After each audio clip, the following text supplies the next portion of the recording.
ایک عربی شخص کا بیان ہے کہ میں اپنی بستی سے اس ارادے سے چلا کہ معلوم کروں کہ لوگوں میں سب سے زیادہ بدبخت اور نیک بخت کون ہے۔ میرا گزر ایک ایسے بوڑھے شخص کے پاس سے ہوا جس کی گردن میں رسی بندھی ہوئی تھی، جس کے ساتھ ایک بڑا ڈول بھی لٹک رہا تھا۔ ایک نوجوان اس بوڑھے کو چابک سے مار رہا تھا۔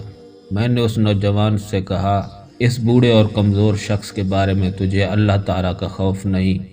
اس کی گردن میں پہلے ہی ایک رسی اور ڈول لٹک رہا ہے جس سے یہ پریشان ہے، اس کے باوجود تو اسے چابک سے بھی مار رہا ہے۔ نوجوان نے کہا، مزید بھی جان لو کہ یہ میرا باپ بھی ہے۔ میں نے کہا، اللہ تعالیٰ تجھے کوئی بھلائی نہ دے، کیا کوئی اپنے باپ کے ساتھ بھی اس طرح کا ظالمانہ سلوک کرتا ہے؟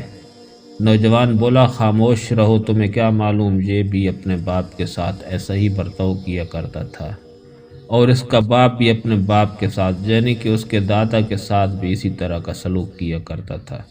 میں نے یہ منظر دیکھنے کے بعد کہا، بس یہی بوڑھا شخص سب سے زیادہ بدبخت ہے۔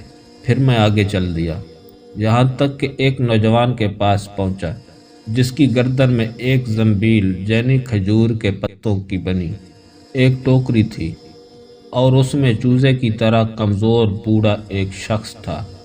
وہ نوجوان ہر وقت اسے ساتھ رکھتا تھا اور اس کی ہر وقت دیکھ بھال کرتا تھا۔ میں نے کہا، یہ کیا معاملہ ہے؟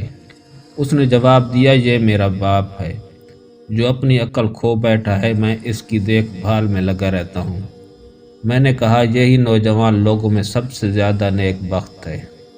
میرے مسلمان بھائیوں، حکایت سے معلوم ہوا کہ والدین کے ساتھ حسن سلوک کرنے والا لوگوں میں سب سے زیادہ نیک بخت ہے، اور برے سلوک کرنے والا سب سے زیادہ بدبخت ہے۔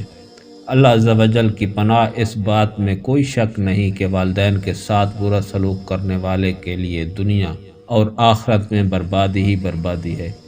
والدین کی اطاعت، رضا اور عظمت و شان پر احادیث مبارکہ ملاحظہ کیجیے۔ اللہ عز و جل کی اطاعت والدین کی اطاعت کرنے میں ہے، اور اللہ عز و جل کی نافرمانی والدین کی نافرمانی کرنے میں ہے۔ اللہ عز و جل کی رضا والدین کی رضا میں ہے، اور اللہ عز و جل کی ناراضگی والدین کی ناراضگی میں ہے۔ والد جنت کے دروازوں میں سے بیچ کا دروازہ ہے، اور تو چاہے تو اس دروازے کو اپنے ہاتھ سے کھو دے یا حفاظت کرے۔ ہر ایک کو اپنے والدین کے ساتھ نیک سلوک کرنا چاہیے اور ان کی اطاعت کرنی چاہیے۔ ان کا سونپا ہوا ہر جائز کام فوراً بجا لانا چاہیے۔ ہاں، اگر وہ شریعت کے خلاف کوئی حکم دیں تو اس میں ان کی اطاعت نہ کی جائے کہ یہ حدیث پاک میں ہے۔ اللہ تعالیٰ کی نافرمانی میں کسی کی اطاعت نہیں۔ اگر کسی کے والدین نے اپنے والد کے ساتھ برا سلوک کیا ہے تو اس کی اولاد کو یہ اجازت نہیں کہ وہ بھی اپنے والد کے ساتھ بدسلوکی ہی کرے۔ یاد رکھیے، سب گناہوں کی سزا اللہ تعالیٰ چاہے تو قیامت کے لیے رکھتا ہے، مگر ماں باپ کی نافرمانی کی سزا جیتے جی دیتا ہے۔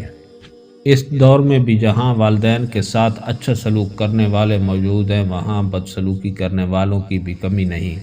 ایک مسلمان بھائی کے بیان کا خلاصہ ہے کہ میں جمعہ کی نماز سے فارغ ہو کر مسجد سے نکلا تو دیکھا کہ لوگ جمع ہیں اور ایک نوجوان بوڑھے شخص کو مار رہا ہے، اور وہ بوڑھا اس نوجوان کا والد تھا۔ انکشاف ہوا کہ مال و جائیداد وغیرہ میں حصہ نہ ملنے پر اس نالائق بیٹے نے مار مار کر اپنے بوڑھے باپ کو لہو لعان کر دیا۔ اپنی عمر بھر کی خوشیوں اور خواہشات کو بچوں کی خوشیوں اور خواہشات کی تکمیل کے لیے قربان کر کے جینے والا باپ جب بڑھاپے میں اپنے بچوں کی شفقت اور حسن سلوک کا طلبگار ہوتا ہے تو اسے جواب میں بے رخی، طعنے اور پھر اولڈ ہاؤس کا تحفہ ملتا ہے۔ جن کے والد حیات ہیں ان سے میری یہ فریاد ہے کہ وہ خوش دلی کے ساتھ اپنے والد کی خدمت کریں اور ان کا ادب احترام کر کے جنت کے حقدار بن جائیں۔ جزاک اللہ خیرہ۔